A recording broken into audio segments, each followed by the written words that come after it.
Calcutta, around 1910. A simple examination room, the muffled noise outside, an experienced doctor standing before an American missionary who can barely stay on his feet. He has examined hundreds of patients in that hospital, but he has never seen anything like this. The doctor presses the stethoscope to that man's chest. He frowns.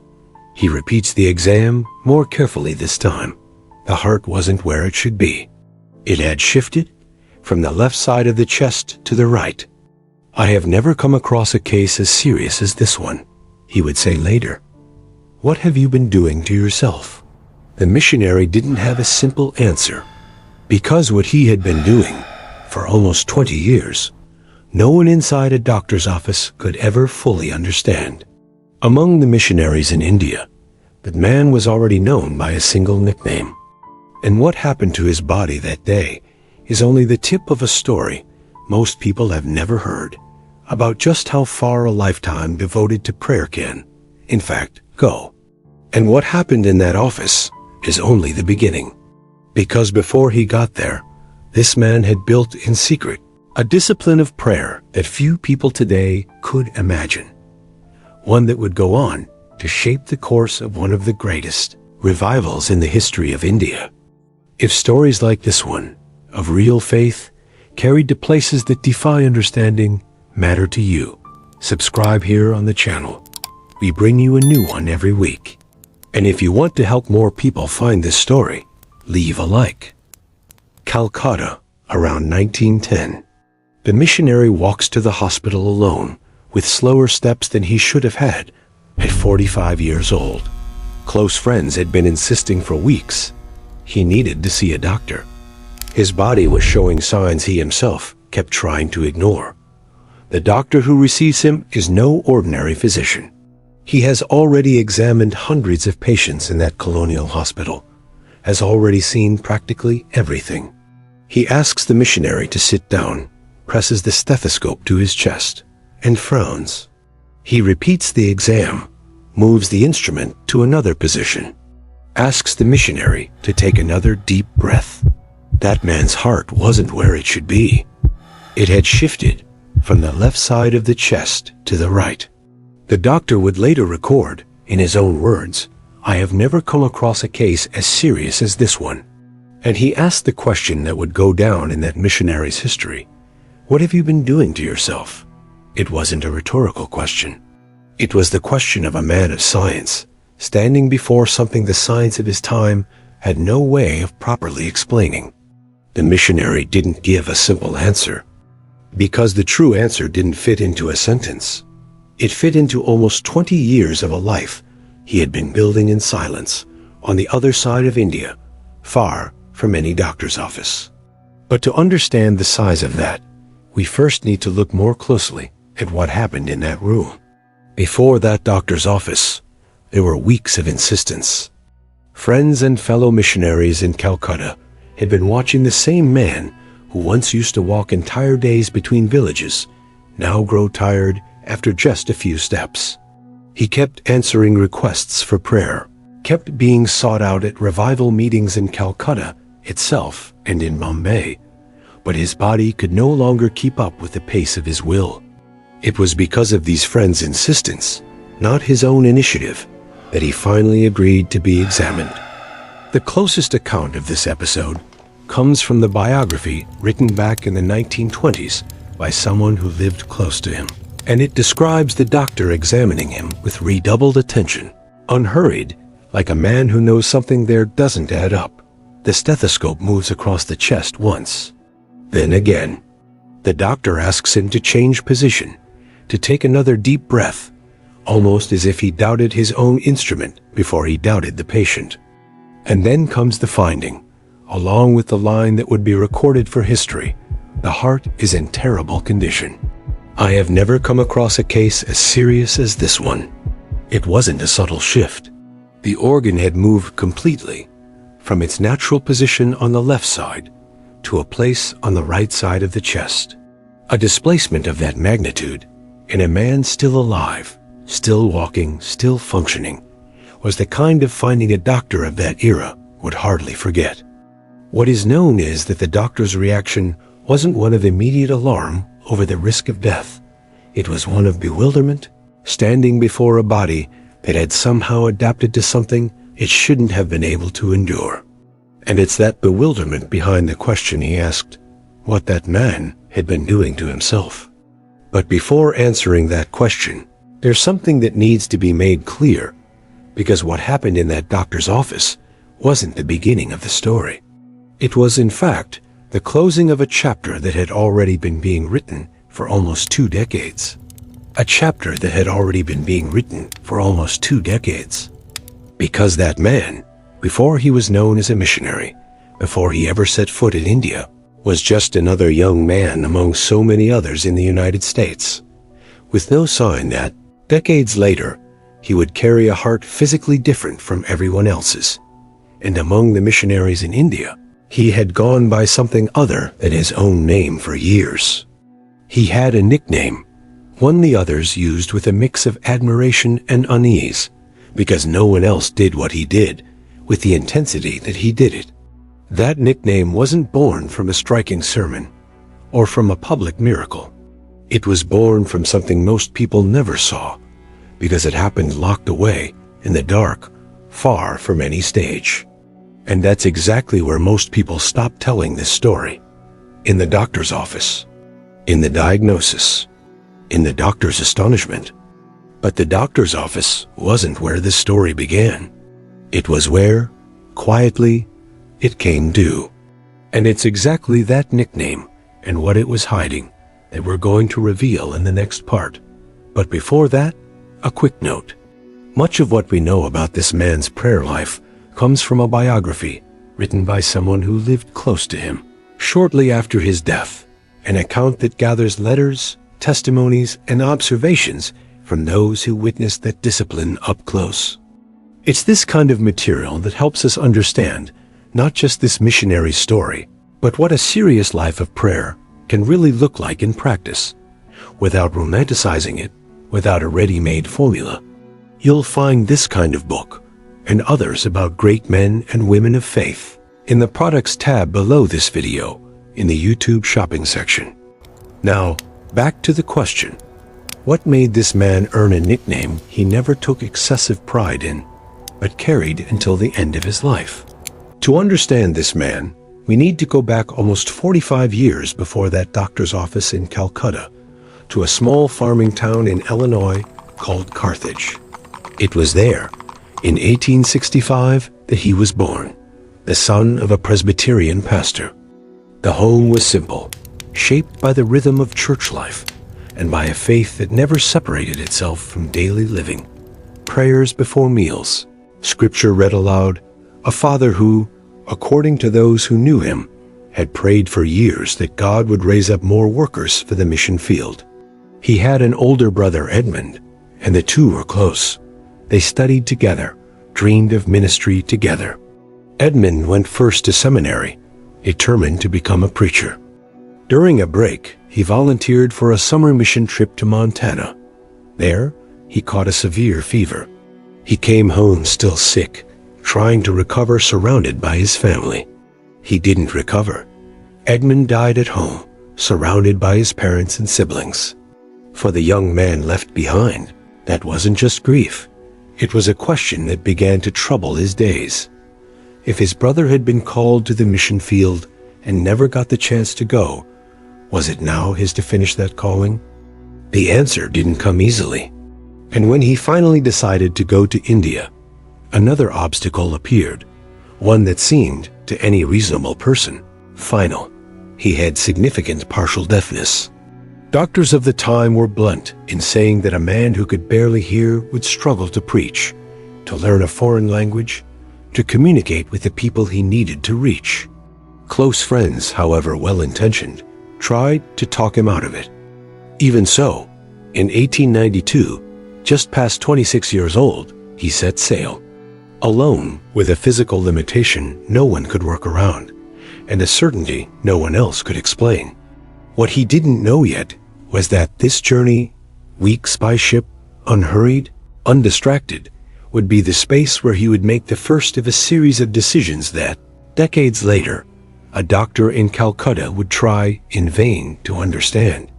Still on the ship, before he had even sighted land, he did something that would change the course of the whole journey. A friend had written him a letter saying he would pray for him to be filled with the Holy Spirit as soon as he arrived in India. His first reaction was indignation. He had already given himself to the calling, already finished his training, already on his way. What right did that friend have to suggest something was missing? But alone in his cabin, the irritation gave way to something else. And it was there, on his knees, that he made the request his friend had suggested, not out of obligation, but because he realized, in that silence, that perhaps he really did need it. Arriving in India, reality made nothing easier. He was sent to a region with nearly 1 million non-Christians and very few missionaries, 5 in all, including him. The local language was hard to learn, and his partial deafness made everything even slower. For years, he could barely communicate in public. And while others pressed on with their language studies, he insisted on spending most of his time studying the scriptures instead, a choice that, in the eyes of those overseeing the mission work, looked like falling behind, not a priority. The early years brought little visible fruit. Sermons with no noticeable impact. Constant sense of doing everything right and still reaching no one. It was at that point that something changed direction. Not the method, but the personal discipline. Instead of pushing harder with daytime strategies, he began setting aside whole nights to pray alone. At first, it was venting. Then, it became routine. Then, it became identity. Colleagues report that, from a certain point on, he began asking for specific conversions, not in vague terms, but counting them, 1 soul in a day, then 2, then 4. And when the reports indicate that these conversions actually happened, at a rate he himself seemed surprised to sustain, the other missionaries around him started calling him by a name that would stick forever, Praying Hyde. It wasn't a title he sought. It was a description of what people saw, or more precisely, of what they didn't see, because most of it happened locked away, alone, far from any witness. Years passed like this. No applause, no guarantee that it would keep working. Just the discipline, repeated night after night, in a body that, without anyone noticing, was quietly paying a price for every single one of them. Remember that doctor's office in Calcutta? The doctor repeating the exam, not believing what he saw? Now you know what was behind it. In the years leading up to that diagnosis, his discipline of intercession only deepened. The Punjab Revival conferences between 1904 and 1910 gathered missionaries, pastors, and local Christians in search of something real from God, and he was always there, rarely on the platform, almost always in a room nearby, alone, on his knees, while others preached. A fellow missionary later reported that, during one of these gatherings, he felt his own soul being touched more deeply than usual while he preached, and only later found out why. The man known as Praying Hyde was on the other side of the wall, interceding in silence for what was happening inside. These weren't generic prayers. They were names. Specific people, carried one by one before God, night after night, year after year. The same pattern that had started with a timid request for 1 soul a day, and that, over time, he dared to expand. The body carrying all of this wasn't made of iron. It was a body that fasted, that slept little, that knelt on the same dirt floor for hours on end, week after week, for almost 2 decades.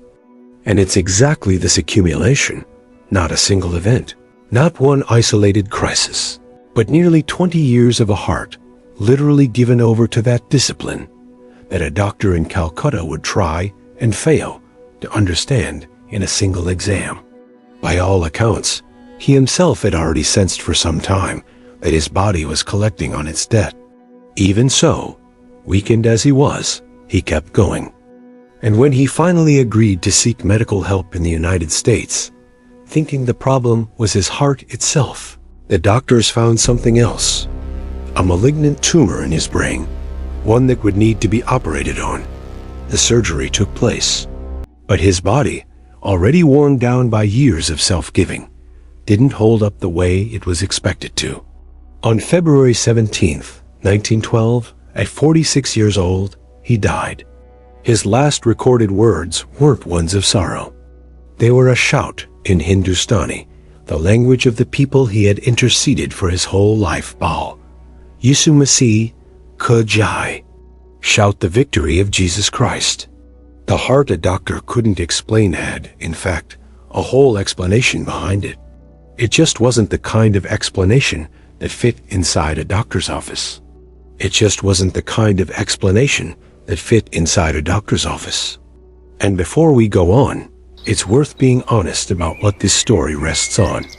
Much of what we know about this period comes from a biography written back in the 1920s by Francis McGaw, someone who lived close to him and gathered letters, accounts from other missionaries, and direct observations from those who witnessed that discipline of prayer. That's where the doctor's quote comes from, and that's where much of what we know about the nights of vigil comes from. The diagnosis of the displaced heart, for example, is well documented. It appears consistently across different records from the time. The context of the Punjab conferences is also established historical fact. Other numbers that have circulated for decades in sermons and devotional materials, like the exact figure of over 1,000 documented conversions in a single year, come more from oral tradition, repeated throughout the century, than from a record that can be verified point by point. That doesn't mean they were made up. It just means they can't be stated with the same certainty as the medical diagnosis. And there's one more detail worth mentioning honestly. Some modern medicine considers it possible that the displacement of the heart was, in fact, a condition present from birth, not necessarily the direct result of his life of prayer. It's a reading that tradition, over more than 100 years of telling this story, has chosen not to repeat. That doesn't erase what that man lived through. The fasting, the sleepless nights, the discipline he sustained for almost 20 years. That is documented, and no one questions it. But being fair to the story means admitting where certainty ends and where tradition starts filling in the gaps. And even with these caveats, one question remains, and maybe it's the question that matters most. What happened to that heart? Whether it was the direct result of years of intercession, or whether it had been there since birth, may not, in the end, be the most important point of this story. Because with or without a perfect medical explanation, one thing remains true. For almost 20 years, a nearly deaf man, in a strange country, unable to learn the language as fast as he wanted to, decided he would spend the nights no one saw on his knees, asking on behalf of people he would never come to know by name until the moment he prayed for them. That raises an uncomfortable question, and Nelson isn't going to pretend he has a ready answer for it. Is there a healthy limit to that kind of self-giving? Or is even asking that question, in some way, already a way of protecting yourself from a calling you're not sure you could sustain? We can't answer that for him, and we can't answer it for you either. But it's worth thinking about. When was the last time you prayed for someone without expecting any recognition, without posting it, without telling anyone, without a single soul besides God knowing you had done it? That man's life doesn't end with a ready-made formula for how to pray the right way. It ends with an open question about how far each of our faith is willing to go when no one is watching. Behind every revival, there's a story few people know. This was just one of them. That displaced heart, which opened this video as a medical mystery, isn't a mystery to you anymore. It's a symbol of an entire life bent over in prayer, mile after mile of silence that no exam could ever fully capture. And if this story moved you in some way, maybe the next step isn't just understanding someone else's discipline. Maybe it's thinking about your own. An open Bible, time set aside with no one else knowing, is the kind of beginning stories like this one have always had. You'll find Bible options and other devotional materials in the Products tab below if you want to take that first step. I'd love to know what you think about something. Do you believe there's a healthy limit to that kind of self-giving in prayer? Or do you think even asking that question is, deep down, a way of settling for less? Leave your answer in the comments. I'm genuinely curious to read what you all think about this. If this story was worth your time, share it with someone who also needs to know the name John Hyde. And if you want to keep discovering stories like this one, subscribe here on the channel. Every Monday, Wednesday, and Friday, there's a new one. Behind every revival, there's a story few people know. Thank you for staying with us to learn one more.